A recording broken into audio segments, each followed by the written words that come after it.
Gravando. Bom, pessoal, boa noite. Vamos dar início à nossa quinta discussão, à nossa quinta aula dos tópicos em patologia renal que estamos discutindo neste ano de 2021, certo? Hoje o tema, para mim, é um dos temas mais interessantes destes que foram selecionados, glomerulopatias e infecções, certo? Vai muito além de uma glomerulonefrite pós-infecciosa. Quando a gente pensa em glomerulonefrite, infecção, logo vem à cabeça da glomerulonefrite pós-infecciosa, certo? Nós vamos discutir sobre ela hoje, mas nós vamos abordar outras entidades também, finalizando a aula com as manifestações patológicas renais associadas à infecção pelo SARS-CoV-2, certo? Então, quando a gente fala de glomerulopatia associada à infecção, qual é a definição, o conceito? É uma glomerulopatia que está associada a infecções originadas em outros órgãos, certo? É uma manifestação renal advinda de uma infecção que comprometeu outro órgão ou outro sítio. Existe sim a infecção direta do rim, mas a maior parte dessas glomerulopatias está associada, a maior parte está associada a infecções extra-renais. A patogênese de glomerulopatias relacionadas à infecção pode ter relação direta com infecção do próprio parênquima renal, como eu acabei de dizer, mas principalmente tem uma relação com o sistema imunológico, certo? Com uma resposta imunológica a uma infecção em outro sítio, como, por exemplo, nós podemos citar o fato de que estas infecções podem levar à produção de imunocomplexos, tanto no próprio ambiente renal, imunocomplexos que se formam no compartimento glomerular, ou imunocomplexos circulantes que vão se depositar no parênquima renal. Isso promove a ativação do complemento e infiltração leucocitária, principalmente de polimorfonucleares. Além disso, existem outros mecanismos pelos quais infecções podem estar associadas a doenças renais. Podemos citar como exemplos a deposição de crioglobulinas, que são imunoglobulinas que têm a capacidade de se precipitarem em temperaturas mais baixas. Processos infecciosos também podem levar à ocorrência de vasculites, certo? Inclusive com necrose fibrinoide de alças capilares glomerulares. Toxinas também podem levar a comprometimento renal, certo? Nós temos o exemplo da toxina Shiga, e também uma infecção pode levar a doenças de depósito glomerulares, como doenças relacionadas à deposição de amiloide ou à deposição de fibrila, certo? Como é o caso da glomerulonefrite fibrilar. Obviamente, eu não vou conseguir contemplar todas essas condições na aula de hoje. Eu vou ficar restrito às glomerulonefrites relacionadas a infecções bacterianas e depois nós vamos abordar um pouco da Covid-19, que está relacionada a um vírus, ok? Vocês podem me perguntar, quando você vê uma biópsia renal, quando que você vai suspeitar de que aquele comprometimento glomerular pode estar associado a uma infecção? Gente, existe uma variedade de padrões morfológicos que nós observamos na microscopia óptica que podem sugerir a associação daquela glomerulopatia a um processo infeccioso. Quando a gente pensa em glomerulonefrite infecção, logo vem à cabeça a glomerulonefrite pós-infecciosa, cujo padrão morfológico, que eu vou detalhar nos próximos slides, é o de glomerulonefrite difusa aguda, ou GNDA. Mas as infecções também podem estar associadas a outros padrões morfológicos, como o padrão de uma membranosa com espessamento homogêneo das alças capilares glomerulares, ou de uma glomerulonefrite crescêntica, certo? Que nós discutimos na nossa última aula, as infecções podem contribuir para o surgimento de crescentes, ou uma glomerulopatia colapsante, que está mais relacionada a infecções virais, como infecção pelo vírus HIV, certo? Infecção por arbovírus e também pelo SARS-CoV-2. Existem ainda outros padrões morfológicos, como a crioglobulinemia, que nós vamos discutir em uma aula específica sobre doenças de depósito glomerulares, que tem uma associação, por exemplo, com a hepatite C, mas a gente já teve caso aqui no HGF de associação com Calazar, por exemplo, ou microangiopatia trombótica, é um outro tipo de manifestação patológica relacionada à infecção pelo SARS-CoV-2, glomerulonefrite necrotizante, onde pode haver, inclusive, produção de ANCA relacionada à endocardite infecciosa, e doenças de depósito, como a amiloidose, que pode estar associada a doenças infecciosas crônicas, certo? Que podem levar à produção de proteína amiloide, nesse caso, um amiloide principalmente do tipo AA, que está associado a doenças inflamatórias crônicas. Mas, nessa exposição de hoje, nós vamos nos restringir às glomerulonefrites relacionadas a infecções bacterianas, certo? Esse esquema eu retirei de um artigo da Nature, Reviews Nephrology, certo? Que divide as glomerulonefrites associadas a infecções bacterianas em 3 grupos.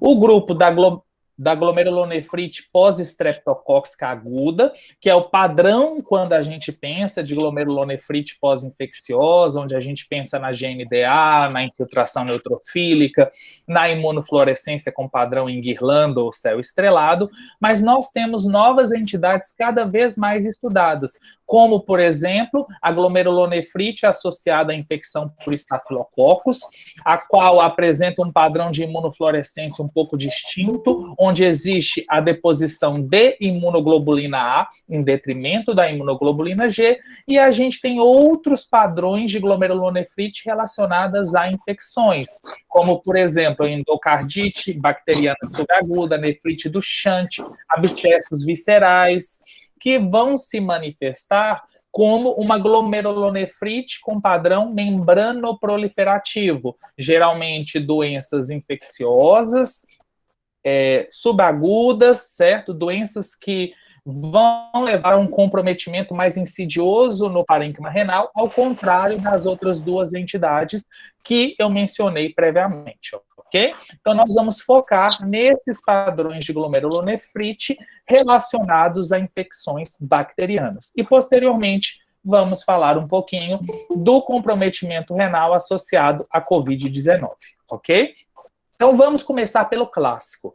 A gente começa pelo clássico e depois a gente vai para o atípico. Vamos falar da GNPI, da glomerulonefrite pós-infecciosa clássica, que vai ser definida como uma glomerulonefrite proliferativa aguda, com história clínica pregressa de quadro infeccioso, geralmente uma infecção de vias aéreas superiores ou uma infecção cutânea, certo?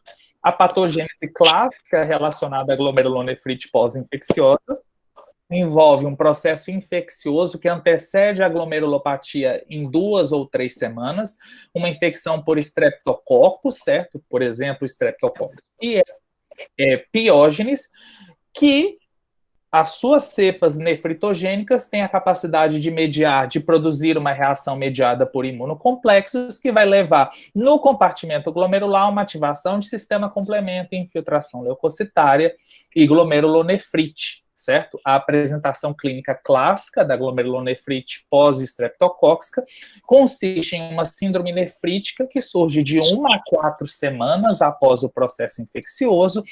Pode haver proteinúria, mas ela não costuma chegar na faixa nefrótica. Pode haver um comprometimento mais acentuado da função renal e é comum observarmos hipocomplementemia, principalmente às custas de C3, ok? E laboratorialmente a pesquisa de antistreptolizina pode dar uma pista para o diagnóstico, que será posteriormente confirmado por meio do exame histológico, certo? Essa clínica geralmente ela é mais característica na faixa etária pediátrica, mas a pós-estreptocóxica pode comprometer outras faixas etárias. Do ponto de vista patológico, qual que é o padrão mais comumente observado à microscopia óptica? O padrão de GNDA, glomerulonefrite difusa aguda. Ele é tão observado que virou um sinônimo. GNDA virou sinônimo de glomerulonefrite pós-estreptocóxica, mas nada mais é do que uma glomerulonefrite global, difusa, rica em neutrófilos. É o único padrão morfológico da pós-estreptocóxica? Não. Pode haver um padrão de proliferação mesangial. Em uma menor proporção de casos, pode haver uma glomerulonefrite crescêntica. Lembrando que ela é crescêntica quando mais de 50% dos glomérulos apresentam crescentes em qualquer estágio de desenvolvimento, celular, fibrocelular ou fibrosa, mas as crescentes podem estar presentes em até 25% dos casos de uma GNPI clássica. E não é comum, mas ela pode se manifestar como uma condição mais arrastada. Aquela infecção de vias aéreas superiores pode ser o gatilho para o início de uma glomerulonefrite membrano-proliferativa com deposição predominante de C3. Pode ser o gatilho para uma desregulação na via alternativa do complemento, que vai se manifestar cronicamente como uma glomerulonefrite com padrão membrano proliferativo. Já tivemos um caso deste que discutimos nas sessões do Hospital Geral. Do ponto de vista da imunofluorescência, o padrão clássico envolve marcação para a imunoglobulina G e a fração do complemento C3 relacionada à ativação da via alternativa, mas pode haver marcação isolada apenas de C3, com padrões morfológicos em guirlanda, céu estrelado ou mesangial, nos casos em resolução. Inicialmente, o padrão de imunofluorescência vai ser observado nas alças, mas nos casos em resolução, a doença vai tender a se tornar uma doença de mesângio e não tanto uma doença de proliferação endocapilar. Então, aqui nós temos algumas fotos de glomerulonefrite pós-infecciosa clássica, certo? Relacionada à infecção estreptocóxica. Antes de eu mostrar o glomérulo, eu quero mostrar a célula inflamatória relacionada a uma resposta inflamatória mais aguda, que é a estrela da GNPI, o polimorfonuclear neutrófilo. Sempre que nós observamos uma glomerulonefrite rica em neutrófilos, nós temos que pensar que pode haver uma infecção associada. Qual é o padrão clássico da pós-infecciosa? É o padrão de GNDA. O que é o padrão de GNDA? Existe uma tendência à infiltração neutrofílica exuberante. Então, aqui eu estou mostrando para vocês uma alça capilar, onde a gente não observa mais o lúmen pérvio e existe uma infiltração composta principalmente por polimorfonucleares. Se a gente for observar as outras alças glomerulares, nós observamos o mesmo padrão de hipercelularidade endocapilar, certo? Tanto às custas de uma lesão endotelial, uma tumefação endotelial, e às custas de infiltração de células inflamatórias, principalmente polimorfonucleares. Aqui nós temos uma outra fotomicrografia de um glomérulo com um quadro de uma glomerulonefrite difusa aguda. Percebam que eu estou delimitando aqui eixos de alças glomerulares, eixos mesangiais e alças capilares, onde nós observamos com frequência a infiltração por células inflamatórias polimorfonucleares. A glomerulonefrite pós-infecciosa, ela pode se manifestar de forma mais segmentada, de forma mais focal, mas o padrão clássico que nós observamos é de uma glomerulonefrite homogênea. Ela pega todo o glomérulo e ela pega todos os glomérulos, um padrão de inflamação aguda, certo? Não é à toa que ela é denominada glomerulonefrite difusa aguda. Aqui nós temos dois glomérulos envolvidos por um processo inflamatório, mas percebam que aqui a lesão não compromete todo o glomérulo. Aqui eu estou circulando para vocês a parte do glomérulo que está mais comprometida e aqui no outro glomérulo. Ambos os glomérulos apresentam um envolvimento maior da sua metade superior nessa fotomicrografia, ok? Mas também existe a tendência à oclusão de alças, hipercelularidade endocapilar e infiltração neutrofílica. À medida que o processo, lembrem-se, a tendência da glomerulonefrite pós-estreptocócica clássica é de resolução espontânea. À medida que este processo caminha para a sua resolução, a doença deixa de ser vascular, é como se aqueles depósitos imunes, aqueles imunocomplexos começassem a ser limpados e restam apenas os depósitos mesangiais. Então, a glomerulonefrite pós-infecciosa em fase de resolução, ela vai se caracterizar por já apresentar as alças pérvias, aquele processo inflamatório agudo, ele foi removido, certo? Muitas vezes não ocorre formação de lesões de esclerose, fibrose, cicatrização, e existe um padrão de proliferação mesangial, ou de glomerulonefrite mesangioproliferativa. Lembra o quê? Nefropatia por IgA, certo? Obviamente, o contexto clínico ajuda a fazer a diferença, mas o que vai realmente determinar é a deposição de imunoglobulinas na imunofluorescência. E aqui nós temos vários padrões morfológicos que podem estar relacionados à glomerulonefrite pós-infecciosa clássica na imunofluorescência. Geralmente é um padrão, eu não vou me preocupar tanto de falar guirlanda, céu estrelado, que eu acho que isso é muito subjetivo. O que eu prefiro falar? É um padrão de deposição grosseiro de imunoglobulinas e fator do complemento C3 nas alças e no mesângio. Percebam que as alças estão desenhadas, o mesângio também é uma marcação forte, uma marcação grosseira. Não é aquela marcação bonitinha da membranosa, organizada, segmentar, fraquinha, não. É muita deposição, e geralmente a deposição de C3 ela é predominante em relação à deposição de IgG.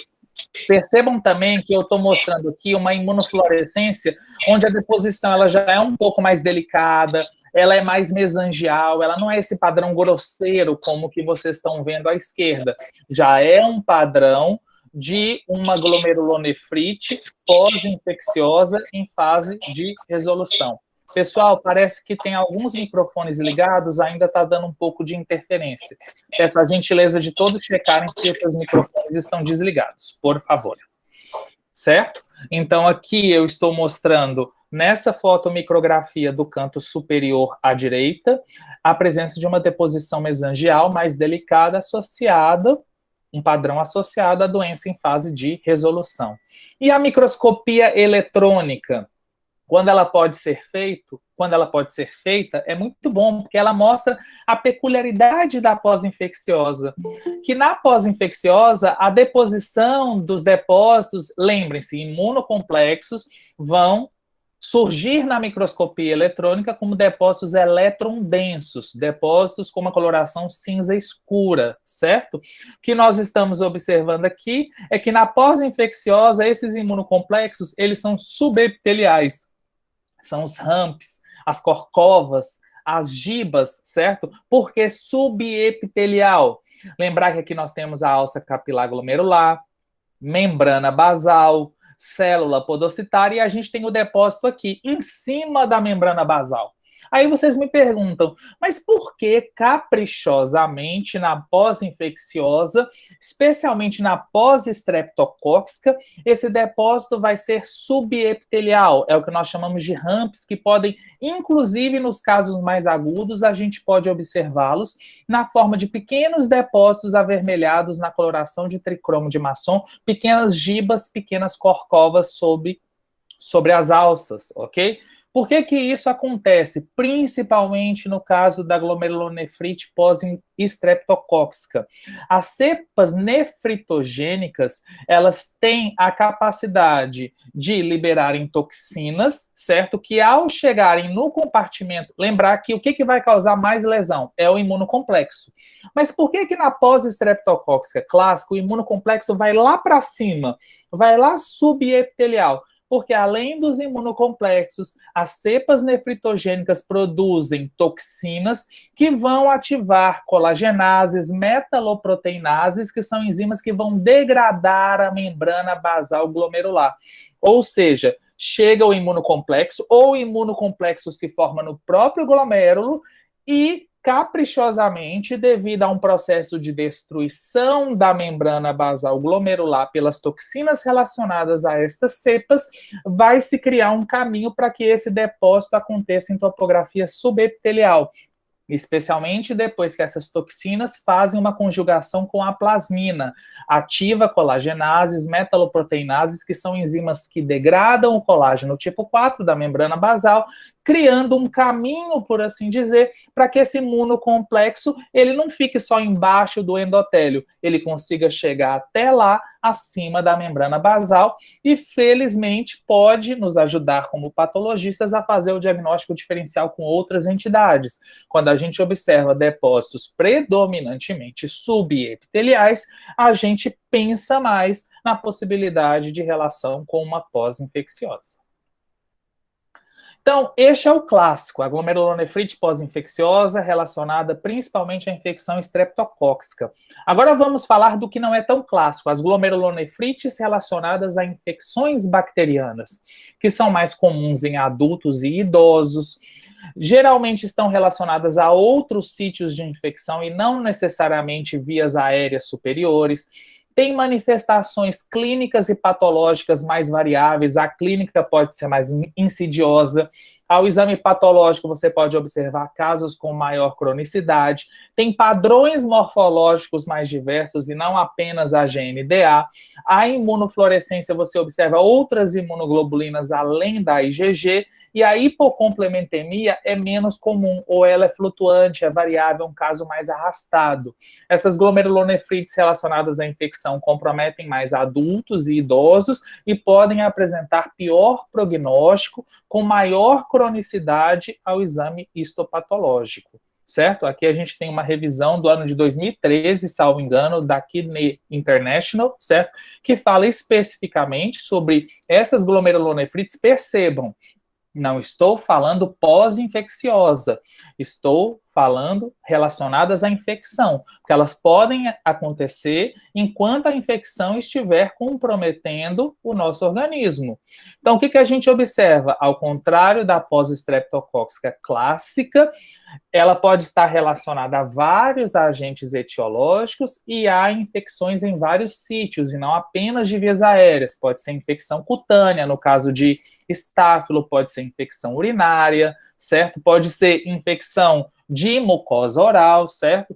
Essas infecções também podem levar a uma glomerulonefrite não pós-infecciosa. Tudo bem que ela pode até ser pós-infecciosa, mas ela geralmente está relacionada a um processo inflamatório, a um processo infeccioso em atividade.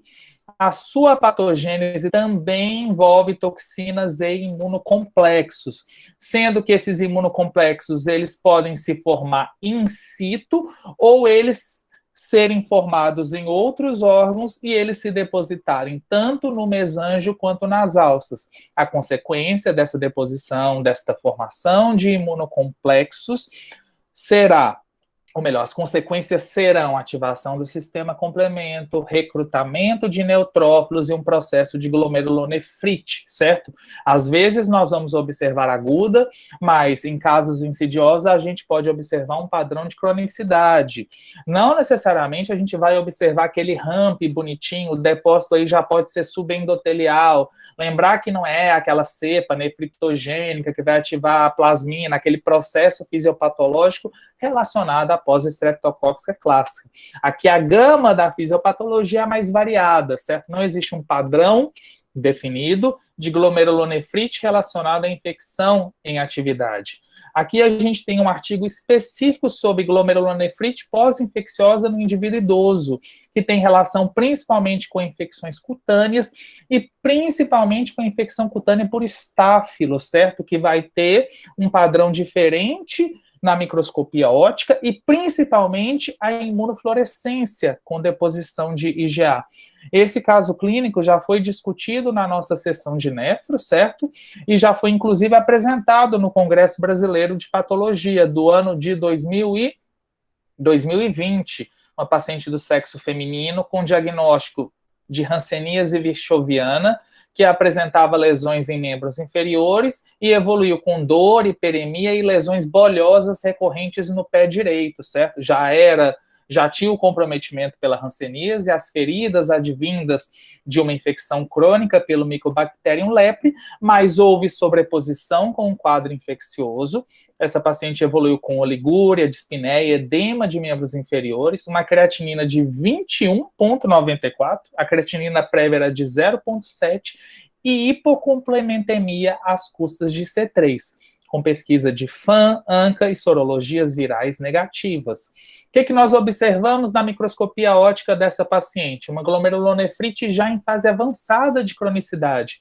Percebam aqui na coloração de Masson que esse é um glomérulo quase que globalmente esclerosado, mas a gente ainda consegue definir que as alças capilares estão aqui à direita e existe uma proliferação em meia-lua, fuso celular com muito colágeno sobreposto, que é uma crescente fibrocelular. Mas não é aquela glomerulonefrite difusa, aguda, cheia de neutrófilos, sem uma lesão de esclerose, sem uma fibrose.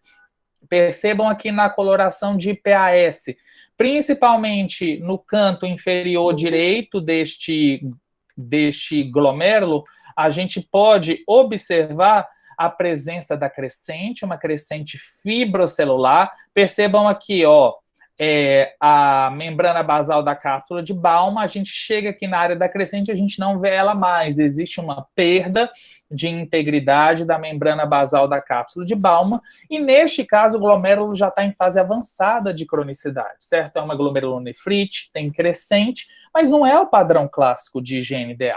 E quando a gente fez a imunofluorescência desse caso, marcação forte, grosseira para C3, pegando mesangialça, e uma marcação mais delicada para IgA. A marcação para C3 foi mais forte que a marcação para IgA, mas não houve marcação de IgG, como é o padrão clássico da glomerulonefrite pós-infecciosa relacionada à infecção estreptocócica. Este caso, felizmente, pudemos fazer a microscopia eletrônica com a contribuição do Dr. Stanley e nós pudemos observar os depósitos subepiteliais, os RAMPs, os depósitos eletron-densos subepiteliais, mas neste caso ainda havia depósitos mesangiais e subendoteliais. Lembrem-se que na glomerulonefrite relacionada à infecção podem predominar depósitos subepiteliais, mas a gente também vai observar depósitos em outras topografias.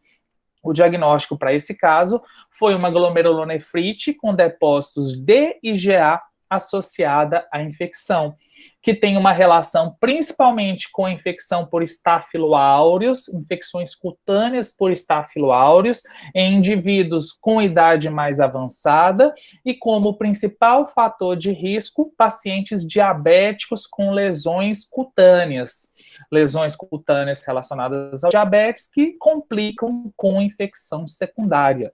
Do ponto de vista histopatológico, o padrão mais comumente observado é uma glomerulonefrite com proliferação de mesângio. Percebam que não foi esse o padrão que nós observamos no nosso caso, mas as crescentes podem ser notadas em cerca de 1/3 das situações e pode haver, inclusive, necrose fibrinoide.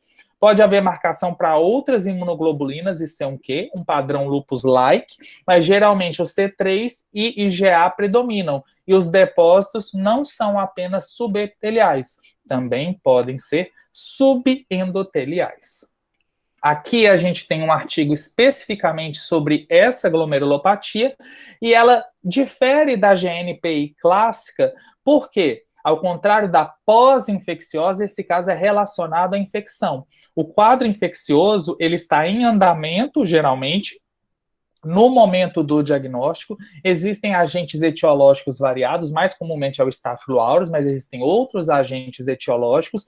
Há marcação de outras imunoglobulinas que não a IgG, a imunofluorescência, e carrega pior prognóstico do que a pós-infecciosa clássica. Mas se houve deposição de IgA, será que não era uma nefropatia por IgA? Quais são os aspectos clínicos e patológicos que ajudam a fazer o diagnóstico diferencial? Clinicamente, a pós-infecciosa com IgA, ou melhor, a glomerulonefrite relacionada à infecção com deposição de IgA, ela compromete indivíduos em idade mais avançada, a hematúria é mais importante, pode existir hipocomplementemia e tem maior incidência de insuficiência renal aguda. Do ponto de vista patológico, uma infiltração neutrofílica é mais comum, lembra mais uma GNDA. Na nefropatia por IgA, a positividade para IgA é mais forte que C3. Na relacionada à infecção com IgA, C3 é mais forte que IgA. A imunofluorescência na glomerulonefrite, infecção relacionada, é mais positiva em alças, a IgA é mais mesangial, e geralmente já não está associada a depósitos subepiteliais à microscopia eletrônica. Então, essa foi a primeira parte da aula, que foi de glomerulonefrite relacionada à infecção bacteriana, certo? Eu não abordei a nefrite do Shunt, glomerulonefrite relacionada à endocardite, abscessos viscerais, senão a aula ia ficar muito longa. Agora nós vamos, nos próximos 5 a 10 slides, falar um pouquinho sobre as manifestações patológicas renais relacionadas à infecção pelo SARS-CoV-2, certo? Manifestações patológicas renais relacionadas à COVID-19.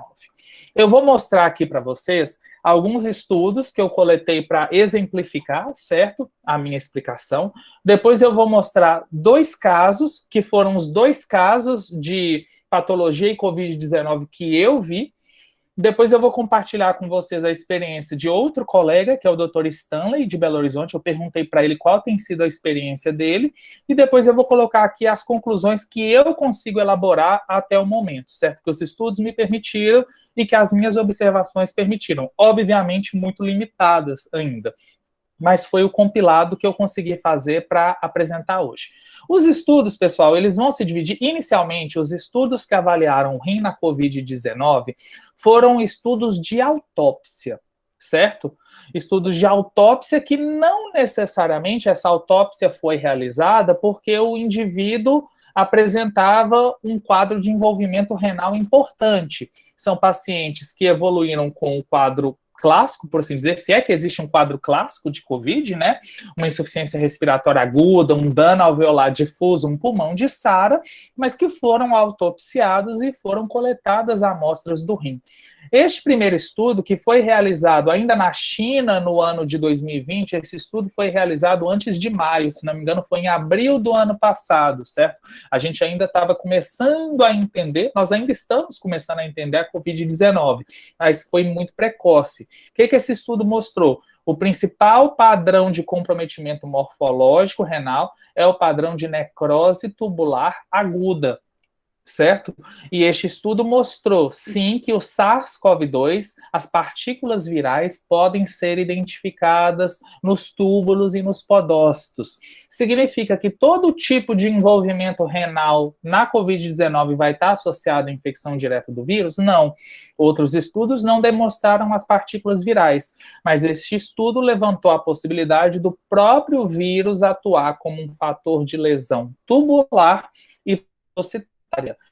O padrão morfológico de lesão observado neste estudo foi de necrose tubular aguda. Mas percebam, é um paciente autopsiado, não foi uma biópsia renal dirigida em um paciente vivo, certo? Então, a gente tem essa condição do estudo alertando, mostrando para a gente que o principal padrão de comprometimento, mesmo que esse rim não seja biopsiado, que essa função renal seja revertida ou que nem haja um envolvimento renal importante do ponto de vista clínico, é o de necrose tubular aguda. Aqui nós temos um outro estudo também realizado. Percebam como os estudos de autópsias, mesmo em revistas com muito peso, são com poucos pacientes.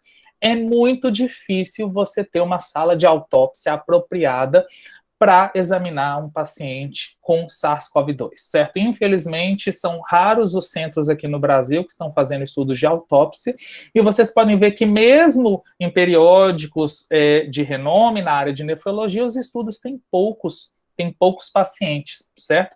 Neste caso, certo, foram 42 autópsias. Esse estudo já é do ano de 2021. 94% desenvolveram um quadro de insuficiência renal clinicamente, e do ponto de vista patológico, a necrose tubular aguda foi o principal achado. E na maior parte das vezes era uma necrose tubular aguda leve a moderada. Porém, foram encontradas evidências de trombos, certo, na microvasculatura renal em 6 autópsias, 1/7 dos casos, e um paciente tinha um padrão de glomerulopatia colapsante. Lembrando que, neste caso, também foram análises pós-mortem e não focadas em uma biópsia renal, em um paciente com uma insuficiência renal aguda mais exuberante ou um padrão atípico com proteinúria que sugerisse uma glomerulopatia, ok? Então, aqui nós temos algumas fotomicrografias de necrópsia, mostrando uma necrose tubular, que já é uma necrose cortical importante. Uma coisa interessante, todos os estudos, eles são unânimes em falar, todos os que eu avaliei, em falar que geralmente a COVID-19 vai comprometer um rim que já é doente, um rim que já tem nefropatia diabética, que já tem nefrosclerose. Isso bate com os fatores de risco, certo, associados à lesão renal do COVID, relacionada à COVID-19. Obviamente, pode comprometer um rim, mas nestes casos, envolveu o parênquima renal, já mostrava sinais de um dano vascular, glomerular crônico.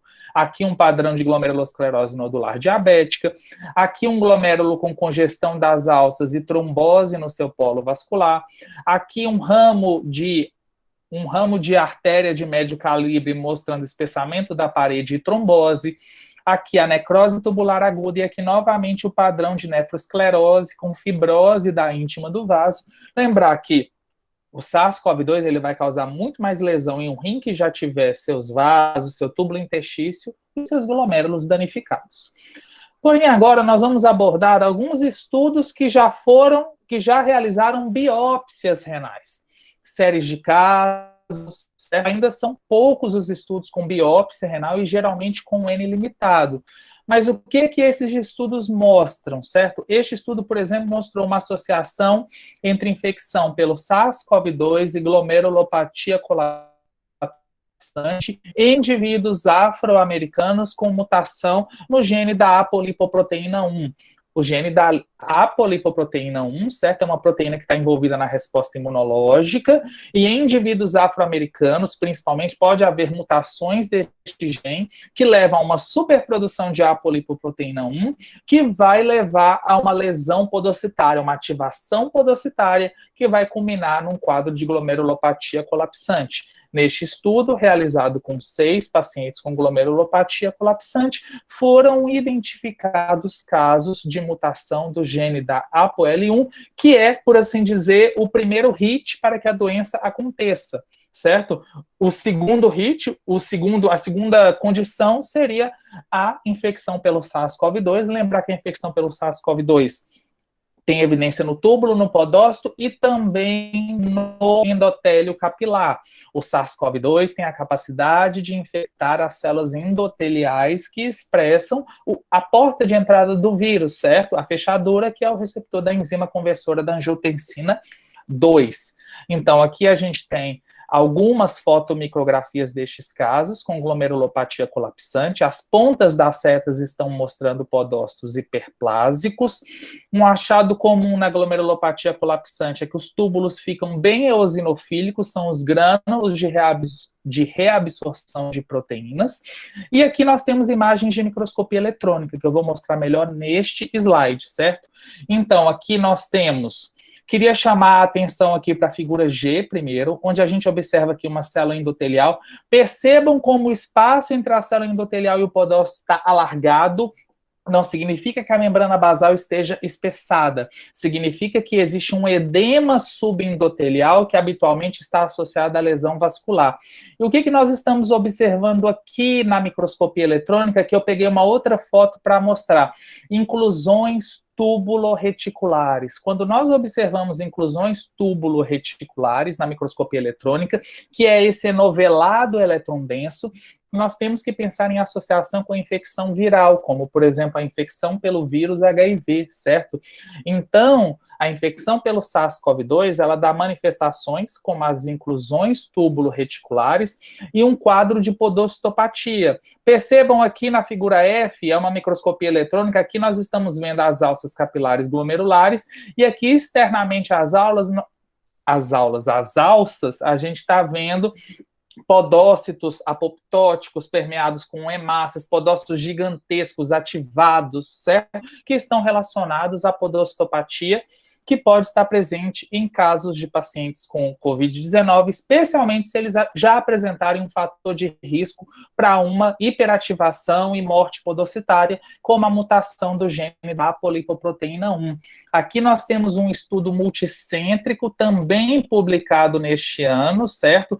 Com 17 amostras de diversos centros nos Estados Unidos. As principais indicações para a biópsia foi um padrão de injúria renal aguda com proteinúria associada.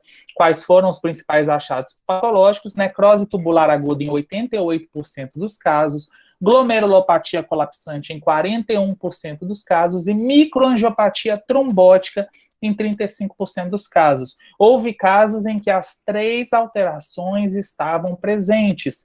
Uma não exclui a outra, certo? Então, nesse contexto do paciente que é biopsiado, no paciente vivo, nós vamos observar, além da NTA, estas manifestações vasculares e glomerulares, principalmente no compartimento podocitário.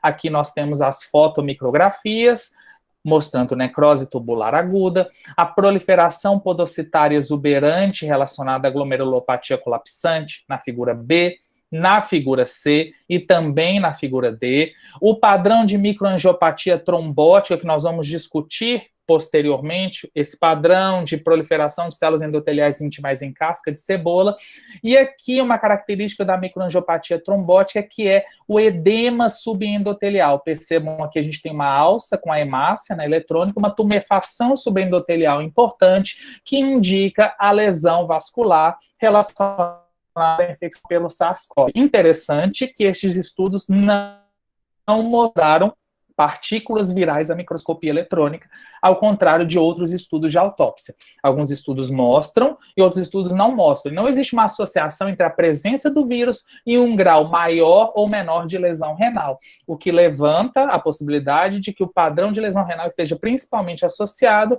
à resposta inflamatória sistêmica, à coagulopatia relacionada à infecção pelo SARS-CoV-2. Agora eu vou mostrar 2 casos que chegaram para análise, que eu tive o prazer de olhar. Um deles foi discutido na sessão de nefro do ano passado. Este é o primeiro caso, certo? Se não me engano, é de uma puérpera ou de uma paciente que tinha histórico de hipertensão gestacional. Percebam o grau de cronicidade deste córtex. Lembre-se, a infecção pelo SARS-CoV-2 tende a comprometer rins que já apresentam algum grau de lesão, mesmo que não seja uma lesão clinicamente evidente. Nós temos aqui uma fibrose do interstício acentuada, com glomérulos globalmente esclerosados. E qual foi o padrão que nós observamos? De microangiopatia trombótica. Percebam, aqui nós temos um glomérulo, e aqui nós temos a sua arteríola ocluída. Existe uma proliferação celular no compartimento intimal que está levando à oclusão desta arteríola. Aqui nós podemos observar um outro glomérulo, novamente, onde a trombose, nós já conseguimos observar trombose, deposição de fibrina, hemácias extravasadas, que é o quadro de microangiopatia trombótica, e muito interessante, não sei se vocês estão conseguindo ver, mas a gente observou também alguns neutrófilos, certo? Em meio às alças capilares. Este caso apresentou positividade à imunofluorescência para C3, e o Dr. Stanley fez microscopia eletrônica deste caso. Infelizmente, eu não consegui as fotos com ele. Ele me mandou, mas aí eu tive que zerar o meu WhatsApp, mas essas fotos estão com ele, eu pedi hoje, mas a gente não se encontrou, por assim dizer, pelo WhatsApp. Tinha depósito elétron denso no mesângio, inclusive subepitelial, mostrando, além do padrão de microangiopatia trombótica, um padrão de glomerulonefrite relacionado à infecção. Na busca que eu fiz em outros artigos, em bases de dados, eu não encontrei essa descrição de uma glomerulopatia relacionada à infecção pelo SARS-CoV-2, com neutrófilo, com deposição de C3 e com presença de imunocomplexo no compartimento glomerular. Este outro caso eu vi hoje à tarde. A Aline, que é R3 de patologia da UFC, está fazendo estágio lá no laboratório comigo e ela me trouxe esse caso para a gente discutir hoje, um caso que veio do Valdemar de Alcântara com a clínica rim, COVID e MAT. Perdão, rim e COVID, certo? Insuficiência renal aguda e COVID. E o que nós observamos neste caso? Percebam que aqui a gente já observa pelo maçom a presença desses ductos ectasiados, cistificados e amoldados, com aspecto microcístico. Isso sugere muito para a gente glomerulopatia colapsante, certo? É um padrão de glomerulopatia colapsante, antigamente relacionado apenas ao HIV, a presença desses ductos com aspecto microcístico ectasiados. O que nós observamos aqui na figura do canto inferior esquerdo? A presença dos grânulos de reabsorção de proteínas. Isso indica uma proteinúria importante para este paciente, por mais que isso não tenha sido apresentado para mim na história clínica. Essa foi a foto que eu mandei no nosso grupo. Percebam como que os podócitos, eles estão oriçados, certo? A gente não costuma ver o podócito formando esse envoltório tão bonitinho em volta das alças capilares glomerulares, e as alças, elas estão o quê? Elas estão fechadas. A gente não observa o lumen das alças capilares glomerulares. Está associado a uma hiperplasia podocitária, grânulo de reabsorção proteica, túbulos microcísticos, e aqui nós temos a imunofluorescência. Esse aqui é o padrão de deposição de C3 à imunofluorescência. Houve positividade de C3 e IgM nas alças capilares glomerulares, sendo compatível com o diagnóstico de uma glomerulopatia colapsante. Também havia necrose tubular aguda, mas neste caso não havia microangiopatia trombótica, ok? Lógico, o Covid-19 é uma doença nova, nós conhecemos ela há cerca de 1 ano, muitas outras coisas ainda virão, mas eu espero ter conseguido abordar alguns tópicos. Os principais padrões de comprometimento histológico relacionados à Covid-19 são necrose tubular aguda, microangiopatia trombótica, glomerulopatia colapsante, guardando aí relação com mutação do gene da apolipoproteína 1, e uma glomerulonefrite relacionada à infecção, que foi observada no primeiro caso que eu mostrei para vocês. Geralmente, os rins apresentam sinais de uma doença vascular ou glomerular prévia, um substrato de lesão vascular, certo? E há a complicação, a sobreposição com a infecção pelo SARS-CoV-2. E o comprometimento renal varia conforme o desenho do estudo, se ele é relacionado a estudo de necrópsia ou é relacionado a indivíduos vivos. E a lesão pode ser irreversível quando atinge um maior grau de extensão e até mesmo de persistência e dano renal. Muito obrigado pela atenção, era isso que eu queria passar hoje. Bem, excelente. Que bom. Maravilhosa aula. Eu ia comentar sobre isso, mas a Cláudia até escreveu no chat, né? Que esse caso, André, vocês têm que publicar. É verdade, né, doutora Bel? Porque é mais